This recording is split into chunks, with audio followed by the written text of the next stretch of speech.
ನಟಿ ರಾಧಿಕಾ ಕುಮಾರಸ್ವಾಮಿ ಅವರು ಬಾಲ್ಯ ವಿವಾಹವಾಗಿದ್ದರ, ಚಿಕ್ಕ ವಯಸ್ಸಿನಲ್ಲೇ ಮದುವೆಯಾಗಿದ್ದರ ಇಂದಿನ ಕಾರಣವೇನು? ಅವರ ಗಂಡ ಯಾರು? ಕುಮಾರಸ್ವಾಮಿಯವರ ಪರಿಚಯ ಹೇಗಾಯಿತು? ಅವರ ಜೊತೆ ಮದುವೆಯಾಗಲು ಕಾರಣವೇನು?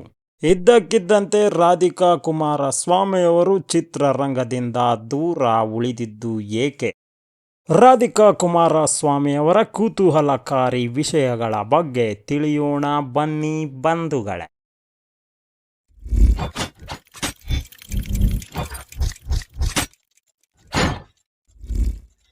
ನಟಿ ರಾಧಿಕಾ ಹುಟ್ಟಿದ್ದು 1986 12 ನವೆಂಬರ್ ರಂದು ಮಂಗಳೂರಿನಲ್ಲಿ ತುಳು ಸಾಂಪ್ರದಾಯಿಕ ಕುಟುಂಬದಲ್ಲಿ ಇವರ ಜನ. ಇವರ ತಂದೆ ದೇವರಾಜ್ ಶೆಟ್ಟಿ, ತಾಯಿ ರಾಣಿ, ಒಬ್ಬ ಅಣ್ಣನಿದ್ದಾರೆ. ಇವರಿಗೆ ಚಿಕ್ಕ ವಯಸ್ಸಿನಿಂದ ಆಕ್ಟಿಂಗ್ ಮತ್ತು ಡ್ಯಾನ್ಸ್ ಅಂದರೆ ಅಪಾರ ಆಸಕ್ತಿ. ಇದರಿಂದಾಗಿ ಅವರು ಕನ್ನಡಿಯ ಮುಂದೆ ನಿಂತು ಪ್ರಾಕ್ಟೀಸ್ಗಳನ್ನು ಮಾಡಿದ್ದಿದೆ.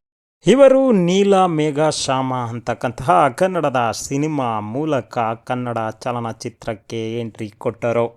ಇವರ ಫೋಟೋ ಶೂಟ್ ನೋಡಿನೇ ಸ್ಕ್ರೀನ್ ಟೆಸ್ಟ್ ಮಾಡದೆ ಆಯ್ಕೆ ಮಾಡಿದ್ದಿದೆ. ಏಕೆಂದರೆ ಅಷ್ಟು ಮುದ್ದಾಗಿ ಕಾಣಿಸುತ್ತಿದ್ದರು ರಾಧಿಕಾ ಅವರು. ದೊಡ್ಡ ಕನಸಿನೊಂದಿಗೆ ಮಂಗಳೂರಿನಿಂದ ಬೆಂಗಳೂರಿಗೆ ಬಂದರು. ಇದರಿಂದಾಗಿ ಇವರ ವಿದ್ಯಾಭ್ಯಾಸ ಅರ್ಧಕ್ಕೆ ನಿಂತು ಹೋಯಿತು. 9ನೇ ತರಗತಿಗೆ ಇವರ ವಿದ್ಯಾಭ್ಯಾಸ ಕೊನೆಗೊಂಡಿತು. ಈ ನಡುವೆ 14 ವರ್ಷವಿದ್ದಾಗ 2000ನೇ ಇಸವಿಯಂದು ರತನ್ ಕುಮಾರ್ ಎಂಬಂಥ ಮಂಗಳೂರಿನ ವ್ಯಕ್ತಿಯೊಂದಿಗೆ ದುರ್ಗಾ ಪರಮೇಶ್ವರಿ ದೇವಾಲಯದಲ್ಲಿ ಮದುವೆಯಾಗಿತ್ತು. ಆ ಸಮಯದಲ್ಲಿ ಬಾಲ್ಯ ವಿವಾಹಗಳು ಹೆಚ್ಚಾಗಿದ್ದು, ಮನೆಯವರ ಬಲವಂತಕ್ಕೆ ಅಥವಾ ಸಂದರ್ಭಕ್ಕೆ ಕಟ್ಟು ಬಿದ್ದು ರಾಧಿಕಾ ಮದುವೆಯಾಗಿದ್ದಿದೆ. ಆದರೆ ಈ ವಿಷಯ ಯಾವುದೇ ಹೊರಗಿನ ಪ್ರಪಂಚಕ್ಕೆ ಅರಿವಿರಲಿಲ್ಲ ಬಂಧುಗಳೇ. ನಾಯಕಿಯಾಗಿ ಆಕ್ಟ್ ಮಾಡಿ ಸಿನಿಮಾಗಳು ಇನ್ನೇನು ಬಿಡುಗಡೆ ಆಗಬೇಕೆನ್ನುವ ಸಮಯಕ್ಕೆ ಅವರ ಗಂಡ ರತನ್ ಕುಮಾರ್ ಅವರು ಕೋರ್ಟ್ ಮುಂದೆ ಹಾಜರಾಗಿ ತಮ್ಮ ಹೆಂಡತಿಯನ್ನ ಬಲವಂತವಾಗಿ ದುಡಿಸಿಕೊಳ್ಳುತ್ತಿದ್ದಾರೆ, ನನ್ನ ಮನೆಗೆ ಕಳಿಸಿಲ್ಲ ಎಂದು ಕೇಸ್ ದಾಖಲಿಸಿದರು. ಆದರೆ ರಾಧಿಕಾ ಅವರ ಪೋಷಕರು ಕೋರ್ಟ್ಗೆ ಹಾಜರಾಗಿ ತಮ್ಮ ಮಗಳನ್ನು ಬಲವಂತವಾಗಿ ಮದುವೆಯಾಗಿದ್ದಿದೆ, ಹಾಗೆ ಸೀಮೆ ಎಣ್ಣೆ ಸುರಿದು ಸುಡಲು ಯತ್ನಿಸಿದ್ದಾರೆ ಎಂಬ ಹೇಳಿಕೆಯೊಂದಿಗೆ ಈ ಕೇಸ್ ಮುರಿದು ಬಿತ್ತು. ನಂತರ ರಾಧಿಕಾ ಅವರು ಅಭಿನಯಿಸಿದ ಸಿನಿಮಾಗಳು ಒಂದರಿಂದ ಒಂದರಂತೆ ಬಿಡುಗಡೆಯಾದವು. ಅದ್ಭುತ ಯಶಸ್ಸನ್ನು ಗಳಿಸಿದವು. ಹಿಟ್ ಮೇಲೆ ಹಿಟ್ ಸಿಗುತ್ತಾ ಹೋಗಿತು. ಇವರಿಗೆ ಒಳ್ಳೆಯ ಹೆಸರು ಕೂಡ ಬಂತು. ಅದರಲ್ಲೂ ಶಿವರಾಜ್ ಕುಮಾರ್ ಅವರ ಜೊತೆ ಅಭಿನಯಿಸಿದ ತವರಿಗೆ ಬಾ ತಂಗಿ ಸಿನಿಮಾ ಕನ್ನಡಿಗರ ಕಣ್ಣನ್ನು ಒದ್ದೆಯಾಗಿಸಿತ್ತು. ಅಣ್ಣ ತಂಗಿ ಅಂದರೆ ಹೀಗಿರಬೇಕು ಎನ್ನುವ ವ್ಯಾಖ್ಯಾನವನ್ನೇ ಬರೆದಿತ್ತು. ರಾಧಿಕಾ ಅವರು ಹೆಸರನ್ನು ಮಾಡುತ್ತಿರುವ ಸಂದರ್ಭದಲ್ಲೇ ಅವರ ಮೊದಲ ಗಂಡ ರತನ್ ಕುಮಾರ್ ಅವರು ಕೆಲವರು ಹೇಳುವಂತೆ ಹೃದಯಾಘಾತದಿಂದ ಸಾವನ್ನಪ್ಪಿದರೆ, ಕೆಲವರು ಹೇಳುವಂತೆ ಆಕ್ಸಿಡೆಂಟಿಂದ ಸಾವನ್ನಪ್ಪಿದ್ದಾರೆ ಎಂದು. ರಾಧಿಕಾ ಅವರು ಸಾಲು ಸಾಲು ಸಿನಿಮಾಗಳಲ್ಲಿ ಅಭಿನಯಿಸುತ್ತಾ ಜನರಿಗೆ ಹತ್ತಿರವಾಗುತ್ತಾ ಹಿಟ್ ಮೇಲೆ ಹಿಟ್ ಕೊಡುತ್ತಾ ಸಾಗಿದ್ದರು. 2007ರವರೆಗೆ ಆಕ್ಟಿವ್ ಆಗಿದ್ದರು. ನಂತರ ಇದ್ದಕ್ಕಿದ್ದಂತೆ ಕಾಣಿಯಾಗಿ ಬಿಟ್ಟರು. ಜನರಿಗೆ ಅನುಮಾನ ಕಾಡಲು ತೊಡಗಿತು. ರಾಧಿಕಾ ಎಲ್ಲೋದರು? ಡಿಮ್ಯಾಂಡ್ ಇದ್ದಾಗಲೇ ಇವರು ದೂರವಾಗಿದ್ದಾದರೂ ಏಕೆ? ಆದರೆ ಉತ್ತರ ಸಿಕ್ಕಿದ್ದು 2010ರಲ್ಲಿ ನ್ಯೂಸ್ ಚಾನಲ್ ಮುಂದೆ ಬಂದು HD ಕುಮಾರಸ್ವಾಮಿಯರನ್ನ ಮದುವೆಯಾಗಿದ್ದೇನೆ, ನಾವು ಮದುವೆಯಾಗಿ 4 ವರ್ಷ ಆಗಿದೆ, ನಮಗೆ ಶಮಿಕಾ ಎಂಬ ಮಗಳು ಇದ್ದಾಳೆ ಎಂದು ಹೇಳಿದಾಗ ಆ ಸಮಯಕ್ಕೆ ದೊಡ್ಡ ನ್ಯೂಸ್ ಆಗಿತ್ತು.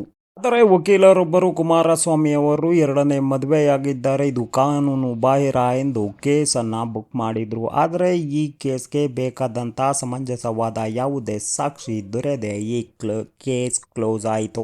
ಈ ವಿಷಯದ ಕುರಿತಾಗಿ ಕುಮಾರಸ್ವಾಮಿಯವರನ್ನ ಕೇಳಿದಾಗ ಸಮಯ ಬಂದಾಗ ಈ ಒಂದು ಪ್ರಶ್ನೆಗೆ ಉತ್ತರವನ್ನು ಕೊಡುತ್ತೇನೆ ಎಂದು ಹೇಳುತ್ತಾರೆ. ಹಾಗಾದರೆ ಕುಮಾರಸ್ವಾಮಿ ಅವರಿಗೆ ರಾಧಿಕಾ ಅವರ ಪರಿಚಯ ಹೇಗಾಯಿತು? ನಿಮಗೂ ಗೊತ್ತಿದೆ, ಕುಮಾರಸ್ವಾಮಿ ಅವರು ಪ್ರೊಡ್ಯೂಸರ್ ಆಗಿದ್ದರು. ಅಣ್ಣ ತಂಗಿ ಸಿನಿಮಾದ ಸಮಯದಲ್ಲಿ ಇವರಿಬ್ಬರಿಗೂ ಉತ್ತಮ ಬಾಂಧವ್ಯ ಬೆಳೆದಿತ್ತು ಅಂತ ನೋಡಬಹುದು. 2002ರ ರಾಧಿಕಾ ಅವರ ಹುಟ್ಟುಹಬ್ಬದ ಸಂದರ್ಭದಂದು ನಮ್ಮ ಕುಮಾರಸ್ವಾಮಿಯವರ ಜೊತೆ ಆಚರಿಸಿಕೊಂಡಿದ್ದು ಎಲ್ಲರಿಗೂ ನೆನಪಿ. ರಾಧಿಕಾ ಕುಮಾರಸ್ವಾಮಿಯವರು ಹೇಳುವಂತೆ ಕೊನೆಯ ಉಸಿರಿರುವವರೆಗೂ ಕೂಡ ನಾನು ರಾಧಿಕಾ ಕುಮಾರಸ್ವಾಮಿಯಾಗಿಯೇ ಇರುತ್ತೇನೆ ಎಂದು ಹೇಳುತ್ತಾರೆ. ಒಂದು ವಿಷಯ ಏನಪ್ಪಾ ಅಂದರೆ, ಅನಿತಾ ಕುಮಾರಸ್ವಾಮಿ ಮತ್ತು ಕುಮಾರಸ್ವಾಮಿ ಮದುವೆಯಾಗಿದ್ದು 1985ರಲ್ಲಿ. ರಾಧಿಕಾ ಅವರ ಜನನವಾಗಿದ್ದು 1986ರಲ್ಲಿ. ಇದರ ಬಗ್ಗೆ ರಾಧಿಕಾ ಅವರನ್ನ ಕೇಳಿದರೆ ಹಣೆ ಬರಹ ದೇವರು ಬರೆದಿರ್ತಾನೆ ಎಲ್ಲದನ್ನು ಕೂಡ ಅಂತ ಹೇಳುತ್ತಾರೆ. ಜೀವನವೇ ಹಾಗೆ, ನಾವು ಅಂದುಕೊಂಡಂತೆ ಯಾವುದೂ ಕೂಡ ಆಗಲ್ಲ, ವಿಧಿ ಲಿಖಿತದಂತೆ ಆಗುತ್ತದೆ ಎಂಬ ಮನೋಭಾವನೆ ಬಿಡಿ. ಆದರೆ ನಿಮ್ಮ ಜೀವನದ ಕರ್ತೃಗಳು ನೀವೇ. ನೀವು ನಡೆಯುವ ದಾರಿಯನ್ನು ಆಯ್ಕೆ ಮಾಡಿಕೊಳ್ಳುವುದು ನಿಮಗೆ ಬಿಟ್ಟಿದ್ದು. ಇದು ಈ ದಿನದ ವಿಶೇಷವಾಗಿತ್ತು. ಇನ್ನು ಹೆಚ್ಚಿನ ಮೋಟಿವೇಟೆಡ್ ಸ್ಟೋರಿಗಳಿಗಾಗಿ ನಮ್ಮ ಚಾನಲ್ನ ಸಬ್ಸ್ಕ್ರೈಬ್ ಮಾಡೋದನ್ನ ಮರಿಬೇಡಿ. ಮತ್ತೆ ಇಂಥದೇ ವಿಡಿಯೋದೊಂದಿಗೆ ಮತ್ತೆ ಬರ್ತೇನೆ. ಅಲ್ಲಿವರೆಗೂ ಟೇಕ್ ಕೇರ್ ಅಂಡ್ ಬಾಯ್. ಧನ್ಯವಾದಗಳು ಬಂಧುಗಳೇ.